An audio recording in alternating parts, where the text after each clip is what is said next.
Hey everyone, we're back with another AI conversation. I'm joined today by Miss Gina Romero, who founded Connected Women.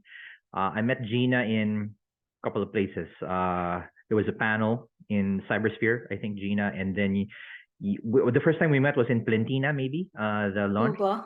Yeah. Yeah. So yeah, welcome aboard, Gina. Nice to have you aboard. Thanks for having me. It's good to be talking on recorded session instead of just having side conversations. Yeah. Maybe I'm sure a lot of people are aware already of your work, but for those who are not aware, maybe can you talk a little bit about Connected Women and what you're trying to do there? Sure. So, well, in our current version of Connected Women, we've been through some iterations. We're training women from the grassroots in skills for the AI industry. So at the moment, that's data annotation, data preparation, and we give them opportunities to work from home, remotely. And we also have a sort of service provider component of our social enterprise where we provide data-related services to big companies that want to outsource their data-related work in a ethical and socially responsible way. That's great because obviously one of the more recent stories that came out, and yeah, not meaning to draw comparisons, but was this Washington Post article about, digital sweatshops. And I'm very happy to be talking to you, who maybe represents the kind of the other side of that story. So can you tell me how Connected Women started and what's the engagement model like? How's things going so far? Yeah, so, well, it's kind of a personal story, I guess. It's from my point of view. It started because my mom is actually Filipina. She was a domestic worker in the UK back in the 70s. So one of the pioneers who really left the country looking for other opportunities. And I grew up with Filipino women and men who had left the country because they felt that the better opportunities were outside. And, that's been a truth for decades now. And then fast forward to around 2010, I was in Singapore with my family. My husband had a job there. And, I was still meeting Filipino women in the same situation, leaving the families behind, working as domestic help. And I thought, is this really still a problem in this day and age? Like, how can this be possible? So, I'd already been working with women in the UK, Singapore, advocating for technology for business and professional use. And I thought maybe if I go back to the Philippines, we can do something to help Filipino women really maximize these digital opportunities. So that was kind of how the story started. And we started out as a job matching platform, which was really hard. It was a really hard business model because it's a two-sided marketplace. But I learned a lot. I mean, we all learned a lot from that process. And one of the biggest learning was that, it's really competitive, the freelancing space. So a lot of the women that we really want to help get access to opportunities can't even compete against those who have come from, more experienced backgrounds. So we pivoted the model to focus more on the AI side. In terms of ethics, we want to make the work flexible and remote so that the ladies can stay at home with their families, because sometimes they can't easily access call centers or, cities for jobs. And there are many areas that need work, in this space, like making sure that these workers are protected and making sure that they get access to the benefits of being part of the workplace. But it's challenging. Can you talk about the kind of the constraints that you operate under? Or you're obviously viable, which is helpful. As I'm just trying to think about a way of contrasting it with some of these other stories about how workers are potentially exploited. But in your case, it seems to be quite the opposite. You're actually uplifting lives, you're liberating women, or giving them employment.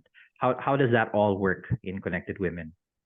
So our business model, I mean, we're for profit, but we're a social enterprise. So that means that we're impact first. So everything that we build is centered around making work, especially digital work, accessible to those who wouldn't normally have access. So there are many constraints, as I'm sure you can imagine. I mean, some of these ladies have no experience in formal workplace. Some of them have had some experience, but not enough to give them a competitive advantage in this, technological workplace. There's connectivity barriers, there's lack of access to devices, there's mindset challenges like, I'm not technical, so how can I learn this? And of course, like all startups, funding and scalability. But I think, and there are also challenges in terms of the regulations, right? Compliance, because a lot of these ladies are out of the formal workforce and they want to participate, but they also find it very difficult to be compliant, right? They come in as trainees and then they do on-the-job training with us, and eventually the goal is that they would get into the workforce, but a lot of them don't want to. They only want flexible work that allows them to earn from home. So part of the work that we're doing is, how do we recognize this sort of semi-formal workforce that want to be compliant and participate in opportunities, but also can't set up a business, or become self-employed in a traditional way. So many challenges and constraints, I think. Yeah, I hope you don't mind if I dig in further, because this is really something that people should learn more about. It's obviously, I would say it's trailblazing the field, and it's also kind of I would consider it a new line of business, because in a way you fulfill part of that supply chain for AI. You're like a data supplier, I can think of it that way. But let's say on the worker side, how do you recruit these women, or how do they come by you, and what are the initial reactions whenever they hear about your program? So we work through partnerships at every part of the sort of the supply chain and value chain. So we work with local government units. They are our selection partners. Sometimes they also fund the training through their Gender and Development Fund. We also work with private sector partners, or even grant providers. So they are the funders typically. And then even if the LGU themselves isn't funding the program, we would typically partner with an LGU, because most of our partners will want to work in a specific area. So for example, sometimes partners say, look, I want to do something to help those who have been hit by a typhoon, or other disasters. So we'll work with the local government to really select and recruit the ladies who are interested in this type of work. And our model is those who have the highest potential, but those who are most in need. So it could be women who have been displaced from their job because maybe they have a child with special needs, for example, or with this type of sickness that requires 24/7 monitoring and care. But they also need to earn because they're in a financially disadvantaged situation, having all these additional medical bills. So, we try and work closely with those local governments to select. But most of the time when we advertise this, we're not advertising it as like a job in the AI industry. It's really more of a work from home opportunity where they can learn technology so that they can, earn. That's cool. What about the kind of on the demand side? So you obviously have to engage with, I don't know, big clients, or those who have a demand for these services. What's the engagement model like, and what are their reactions when they hear about your model? So it's a really interesting model for us, because a lot of the time the first person that we engage with in a company would be the CSR department or the sustainability department. And they're often the champion that really is, they believe in what we're doing and they want to help us find something that we can engage with their organization. It's harder, well, it has been harder, especially in the beginning, to go directly through the sort of the data teams, right? Nobody knows what they do, or where they are, or who they are a lot of the time. And, these guys have got other things on their mind. So we go through the CSR typically, and then we're often given a small project, which is, like a POC or something like that. But I'm really pleased to say that because the quality of the work that the ladies do is so higher than industry average, our clients tell us, that the projects, once we get in with the client on the first project, the projects tend to double and double. So, and I think that's really testament to the commitment of the ladies to do well, because they've been given a chance, right? Yeah. So in terms of kind of the day-to-day, what does it look like? Do you run them off a kind of an automated platform? Is that something that you designed for this? And in terms of the kind of the volume of work or transactions, sorry to get into that, just so to paint kind of the picture of how much scale is able to go through Connected Women. Do you have any information that you can share? Yeah, well, the platform, we haven't built a proprietary platform yet, although that's something that's in our future roadmap. A lot of the time clients will be using whatever platform, they're using, because we work with the data team. So, at the minute, we're very flexible to working with the client's platform. But in terms of scale, we have so much supply side. We have so many job seekers. So Connected Women's wider community is 130,000 strong now. Majority here in the Philippines, some also outside. They could be Filipinos who are overseas, or they could be non-Filipinos. We have communities in Pakistan and Singapore and Vietnam, Kingdom of Saudi Arabia, where they've sort of they like the Connected Women model on the community side and the advocacy side. So they create chapters. But we have this strong community. It's very diverse. So the diversity of the 130 is, senior women leaders who want to participate in discussions around tech, and maybe give back to some of the less advantaged, and then really women from the grassroots. So we have a very interesting talent pool, if you want to look at the community as a talent pool. In terms of the data work, we've trained 1,000 women now. So since 2020, since we launched the pilot program at the height of the pandemic. So those are the ladies who are coming in more at the entry level and working their way up. So of course, now we're looking at how can we bridge the gap between our entry-level data annotation training and data science tracks, right? Because of course that's in demand. So yeah, the scale is really, I think, pretty much unlimited, but the challenging component is being responsive to the market demands and being able to train. Like, for example, we did a lot of sentiment analysis work in the beginning. Our various clients are PLDT, Aboitiz Group, big players. But a lot of this work is now being looked at from the perspective of generative AI, right? Like the generic content can already be analyzed by Gen AI. So of course, we have to keep looking at the market and understanding where do we fit into the next 3 to 5 years, and not just what's happening right now. So that's a very interesting use case. When you say sentiment analysis, the women would tag posts with the sentiment, and that's used by presumably, let's say, these companies to train their AI models. Is that what's happening? Yeah, we've done a couple of projects like that, or a few projects like that, where we've done tagging of various different feedback and comments. One was for a global travel company or travel platform. So it's quite interesting work, but where it's very generic, there are off-the-shelf tools, right, that you can plug in that will do that. But of course, where it gets a little bit, it still needs a human in the loop and gets a little bit nuanced, is when you have specific products of your own, for example, that you need to train the model on, or where you have language. Well, at one point, the language capability was one of the reasons why Connected Women was being sought after, because we have women from all over the Philippines. So of course, the different dialects and everything. But now I hear that even the generative AI is now getting very good at all different dialects as well. So yeah. Has any of your output found its way to kind of the usual suspects like OpenAI and Google, or are you mostly catering to kind of the other enterprises who want to do their own customized models? So it's funny, because I think because of the type of work we do, of course, we have Philippines companies that want to give back.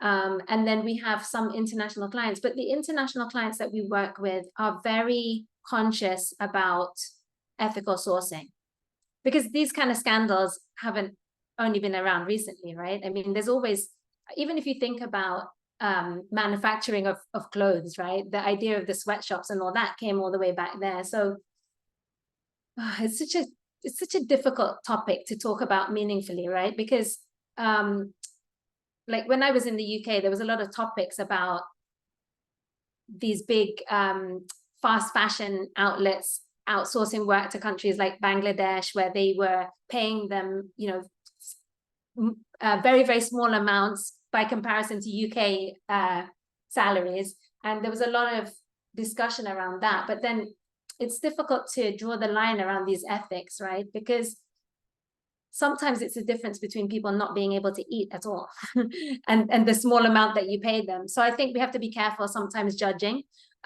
too harshly how certain conditions are viewed from our own perspective, right? But I think from our perspective at Connected Women, our job is to empower the women. So of course we steer away from any jobs that require content moderation or anything that might negatively impact them. Of course, they're in their homes, they work from home, so it's not a safe environment for them to be accessing any type of content that's inappropriate for children to see, for example.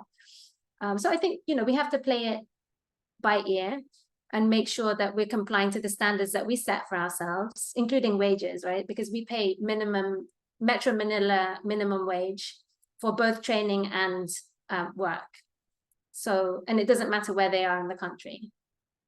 So you have that kind of initial ramp up phase where they're really not producing anything yet, right? And they're already getting paid for that period. Is that correct? Yeah, we have an OJT period. I mean, the training itself is 15 days, so it's short. And the first 5 days is, what is remote work? How do you communicate and perform professionally in a remote team? What is AI? What is data annotation? How does it contribute to this industry?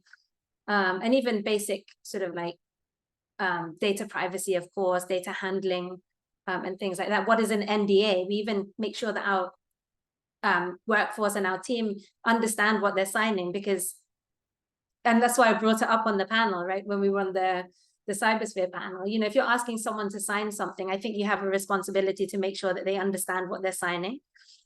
So we teach all of those. And then the 10 days after that is OJT. So it's hands-on annotating. And that's really important because this work is not for everyone. It's very repetitive, it's very tedious.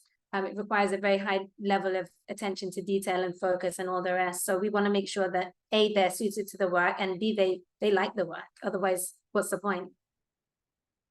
And then how do you screen for people to join you, or is there some sort of a criteria at the recruitment stage on the women you try to onboard?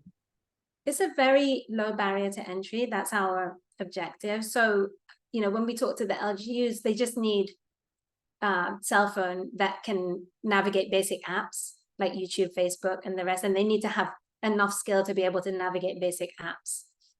We don't require them even to have a laptop at that training stage, although in reality, they will need a laptop once they start doing the work. But we don't want to exclude them from the training, so that they can understand more about the opportunity.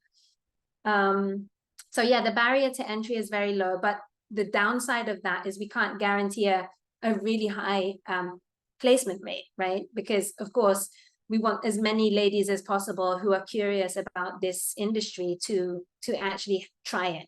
So that's our compromise, that we aim to place 20 to 30%, and the others will have a chance to try it and understand it, and then think about where they want to take that knowledge and if it's something that's suited to them. Do you also have drop-offs, like people who join the program and then eventually decide to go, or has it been around that long for you to know kind of the life cycle of a typical employee? Our training retention is extremely high. They really love the training. Even if they don't want to be an annotator, they love it because it gives them a lot of digital, kind of basic digital skills that allows them to open their eyes to the opportunities in this space. So I think that's one of the really winning things about this program. Because most of these ladies will say, I'm not a techie, right? I mean, imagine they come from fisher communities sometimes. They've never thought to work in freelancing. So, for me, that's one of the big advantages is they join this program and they think, actually, the digital economy is something that I could be part of. In terms of the work itself, well, it's a little bit early to have a very good kind of like trend analysis, but I think we expect that it's not for everyone. I mean, I don't know if you've ever tried annotating data at length, but it's really tedious, right? Like you're really, depending on what the job is, it can be very tiring on the brain, and it's not as mundane as you might think. Like it really does sometimes require critical thinking as well, or if it's image annotation, sometimes the level of detail of annotation is like to the pixel level. So, you know, you have to try it and know if this is something that you can do, especially if you're going to do it 4 to 8 hours a day. But I think, yeah, I think the interesting thing about this is that right now we're very focused on one area, which is the annotation work. But I think when we start expanding our programs into other areas, I think we'll see a flip in the placements and the retention. So we're launching a new program. It's still in very, very early stages, which is on generative AI. So how can we train our community at scale to understand generative AI? How do they apply it in their career, in their business, or in their freelancing? And what are the risks? What are the opportunities? And what are the best practices? So I think that will be quite mainstream compared to the data annotation. Yeah, and I don't know if you're at this point already, but I think there will certainly be a demand for even domain expertise. Like, for example, if you have a medical chatbot, then you need to train that with questions and answers from a medical expert's perspective. A legal chatbot, same. So there's actually a lot of areas you can naturally expand to. Annotation is kind of just the base. Absolutely. Eventually, you might be providing sort of paralegal services in a way, by proxy, by training your women to understand, you know, basic legal terms. I think the medical transcription industry is pretty much doing this for the longest time, except it wasn't necessarily in the context of AI. You know, they were just transcribing medical notes. But here, I think that, yeah, you're correct. There's a certain level of quality and I would say diligence, because otherwise it becomes garbage, right? Garbage in, garbage out for the model. Okay, very interesting, Gina. Can you talk a little bit about kind of the medium and the long term? You know, you're touching a little bit of it already. You know, where do you see this, at least for you, and do you see it becoming kind of a thriving industry? I don't know if there are any real competitors yet. I haven't seen anyone else, but or do you have competitors that you know of? Well, there are people doing similar things. I mean, we didn't invent the model. So when we were struggling with the job matching platform in those early days, I knew that we had to pivot and find something that was more accessible, and something that, I mean, my sort of challenge to myself is find a job that anyone can do, right? That anyone can learn, that anyone can do. So I was, you know, reading online and sort of browsing around what other countries were doing. And I found some interesting use cases on the data annotation in India and Africa. So, you know, I kind of like based the inspiration of Connected Women on there, but with our own specific focus on women and working from home and all the rest of it. It's really hard to, so my favorite thing is thinking about the future, not doing what we're doing, you know, not doing the day-to-day.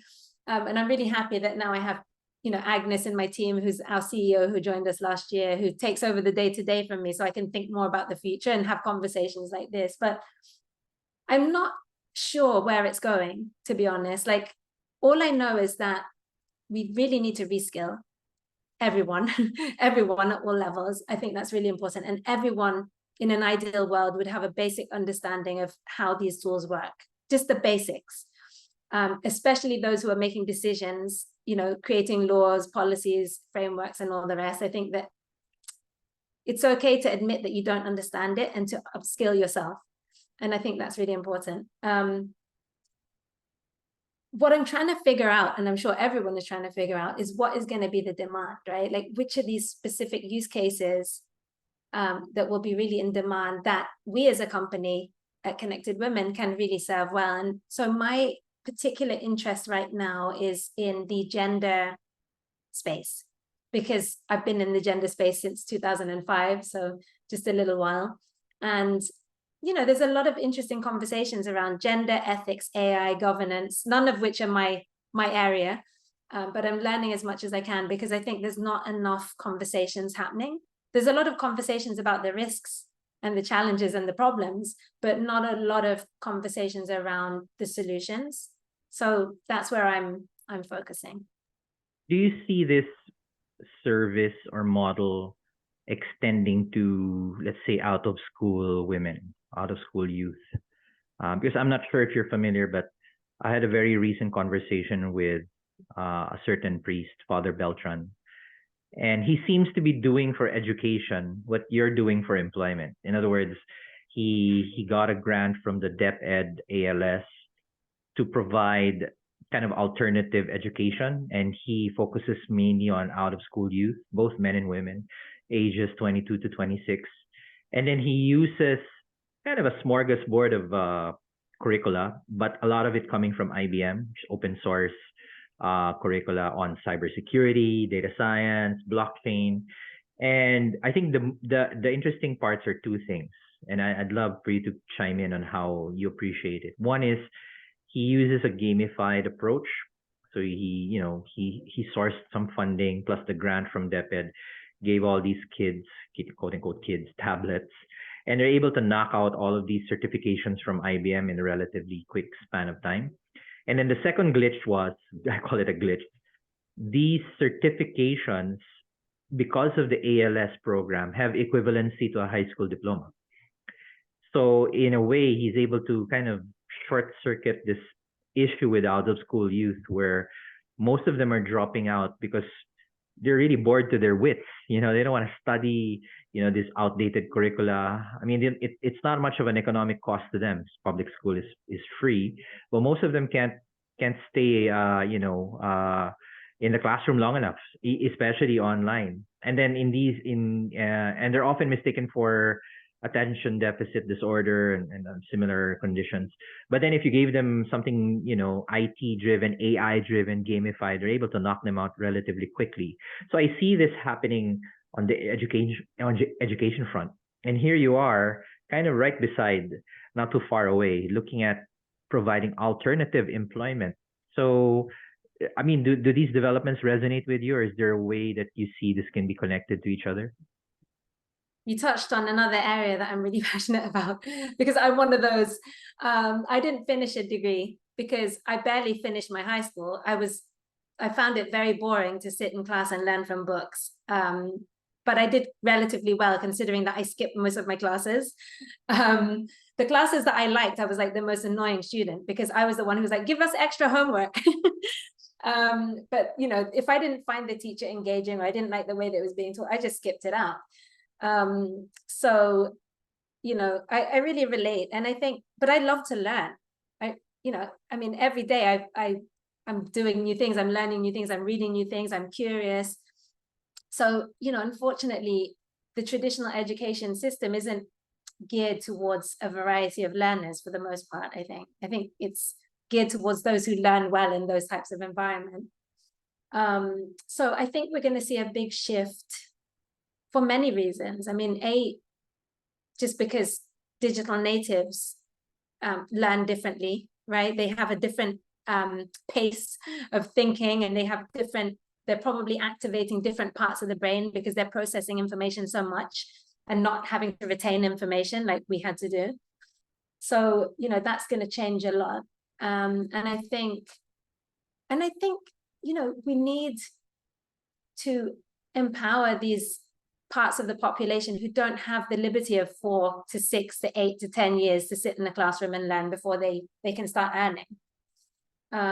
So I think short courses, certification, skills-based, it's a little bit stigmatized, right? Like right now, if you're a tech rock, it's kind of like, the lower end of the educational spectrum. And if you're a degree holder, you're sort of like exalted. But I think we're going to see a shift because companies are now more interested in skills. I don't really care what you have on your piece of paper. I want to have a conversation with you if I'm hiring you, and I want to see how you process and think about things. And that to me is, and you're passionate to learn, and you're humble, and you're curious, all these things I think are very important. Yeah, it feels like, just for me, we're on the verge of something like this electricity is crackling. You have all of these multiple initiatives. One area that I'm also looking to address, and I had another conversation with a colleague, Sherwin, about this is, everyone's all about upskilling, reskilling, but and so we've moved the needle on many fronts. We did Project Sparta with AAP and all these other initiatives, but I don't see the employment needle moving much. And in fact, this will probably be another podcast. There's this artificial glut of people who are career shifters into data. So they've been working maybe 3-5 years. Maybe many of them are unemployed, and they've started taking these boot camps on analytics and data visualization, but they can't seem to break into the mainstream. No one's hiring them because companies are imposing in this artificial, ceiling. You got to have at least 3 years of work experience. And it's kind of ironic, you need a job to get a job. These people don't have the job, but they have the skills. So I feel that it's just begging for some sort of an intervention, maybe similar to what Connected Women is doing. And then suddenly you have this army of data analysts. So if you think of it in terms of tiers, maybe you have the entry level tier, you do annotation and you do, text mining, data supplier. And then you have the next tier, which is data consumer, analysis and all that. And then, this entire sector gets activated. And then going back to the out of school youth, according to Father Beltran, that cohort is 10 million strong in terms of number of people. And they're kind of excluded from the economy right now. Can't get work, or especially data work. And what he's trying to do is exploit this glitch in the system. If they can get credentialed, quote unquote, then they're in. So I feel that there could be a convergence with all of these initiatives very soon. And I'm very happy to, to be talking to people like you and Father Beltran, etc., who are blazing the trail. In terms of kind of where we're headed, you mentioned you're kind of playing it by ear, but what kind of messages would you like to leave the audience? Because I'm sure the people watching this could be collaborators, could be future workers under you, or even partners. I'm not sure if you've gone as far with dealing with the government. Obviously, there's lots of opportunities, but also, kind of costs. What's kind of top of your head, in terms of messages you want to leave people watching this? So I think for me, it's really on that. So a couple of things really that keep me awake at night right now, among others. One is, we have such a talented, scalable, unlimited pool of talent. And I know the jobs are out there, but the sales cycle is kind of tricky because obviously we're going to go into their data. So there's a lot of trust and everything else needed. So, we really just need a big pipeline of partners who are willing to explore that trust building, relationship building stage, and then build to long-term partnerships, like long-term scalable work, like master services agreements and all the rest, because we can't keep these ladies in recurring income unless we have recurring work, right? So that's our big kind of like next phase, is like, how do we scale up this proof of concept? Because we know it works. And then the second side of everything that I think about recently is the lack of women in tech, right? I mean, this is a serious, it's always been a problem. It isn't improving. We still have less than a third, depending on which stats you're looking at, participants in the tech industry coming from the women's side. And so, when we're building products like AI that are infinitely scalable, and we don't have diversity at the design, development, deployment stage, then inadvertently we're going to build more bias into everything that we build for the future. And it's not easy to solve, right? You can't just debias data sets that easily. So I think, for me, the only solution is to bring more women into tech at scale, fast, and women from all different backgrounds, so that there's representation. So those are the things. So I really hope that no matter what space, what industry you're in, or if you are a woman, really think about the tech space. You don't have to be a coder. You don't have to be a super techie to be in the tech space. There's so many ways that you can add value, even at tech events, right? I was ranting on LinkedIn about not having enough women on tech panels. And this is not a insightful thought. I mean, everyone complains about this for decades, but it's not just the organizers. The women themselves say, oh, I'm not techie, I don't know AI. Well, I don't know AI, I'm just learning it as I go along, like most experts in AI. So yeah, I hope that we can, no matter where we're coming from, we can drive more participation of women, however we approach that. Yeah, we were talking offline about this, about, for example, this YouTube channel, 85% men who watch this stuff. It's not because I explicitly exclude women, or at least I hope I don't. But I feel that maybe we need to do better. I need to do better in terms of reaching out to women. Certainly stories like this help a lot, Gina. So I'm very, very glad that you've, given us your time. But yeah, the gender gap remains. And just recently, I had a chat about LGBT is another gender gap. So if you think Absolutely. the women gap is bad enough, the LGBT gap is even worse. And hopefully it's just early days and we have more and more people speaking out. Okay. Yeah, I think that it's a really good story. I think we need to save some for the next episode. I'd love to, talk with you more about how to scale what Connected Women is doing. Who knows? Maybe we can even do a three-way with Father Beltran, and now you'll have alternative Yeah, education and alternative employment talking together. In it's my all mind. part of the same thing, right? The same Yeah, in my mind, solution. it's already happened. But yeah, Yeah, we need to bring that to fruition. Anyway, so thank you. thanks, Gina, and hope to catch you again on a conversation. Thank you. See you again.